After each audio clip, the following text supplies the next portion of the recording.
m'appelle Mylène Lavial, j'ai 44 ans, je vis dans le sud de la France et aujourd'hui je suis consultante en communication et marketing, formatrice sur tout ce qui est réseaux sociaux, LinkedIn et le digital, conférencière sur l'optimisme et le bien-être au travail et en même temps facilitatrice en intelligence collective pour replacer l'humain au centre de l'entreprise.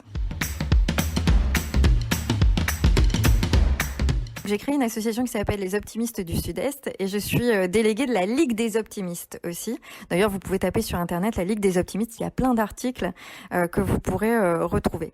Donc en fait, l'optimisme, c'est quoi? C'est un tempérament, en fait, comme la confiance en soi ou la résilience. Et la bonne nouvelle, c'est qu'on peut le cultiver.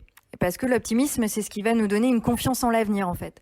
La vision d'un rebond positif. Et en fait, moi, ce qui s'est passé, c'est que comme tout le monde, la première semaine, j'ai eu un petit peu des émotions désagréable, j'ai eu un peu le moral en baisse et puis c'était vraiment pas facile en fait cette première semaine.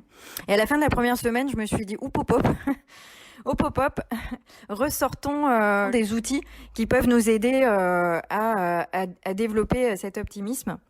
Par exemple, d'un coup, je me suis remis à faire de la méditation. Alors la méditation, c'est pas forcément 20 minutes de méditation. Voilà, 2-3 minutes. En plus, il y a plein d'offres en ce moment sur le web. Vous avez l'application Petit Bambou qui offre une méditation. Vous avez Fabrice Midal qui offre sa formation aussi sur 360 Learning. En tout cas, l'idée, c'était de se recentrer sur maintenant, ici et maintenant, et calmer un petit peu les émotions, le grand 8 dans les émotions. Ensuite, je me suis aussi refixé des objectifs chaque jour, des objectifs plutôt sympas et agréables. Donc effectivement, un des premiers objectifs, ça a été de faire un gâteau au chocolat. Et je l'ai bien célébré d'ailleurs. Le deuxième objectif, ça a été de faire cette newsletter solidaire pour accompagner les entreprises et puis pour aider les gens si ça pouvait les aider.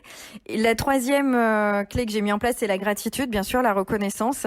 Ce que vous pouvez faire, c'est prendre un cahier ou une feuille tous les soirs en famille ou même avec vos collègues et noter 3 choses pour lesquelles vous êtes reconnaissant pour cette journée. Ou à la fin d'une visioconférence en équipe, se dire qu'est-ce qui aujourd'hui me donne envie de dire merci? Parce que quand on dit merci, quand on est dans la reconnaissance, globalement, on a du mal à avoir peur ou à être en colère ou triste. Et puis surtout, j'ai gardé le lien avec les autres. Je crois que ça, c'est hyper important. C'est-à-dire prendre des nouvelles, organiser des FaceTime apéros, garder le lien, avec au maximum avec les personnes.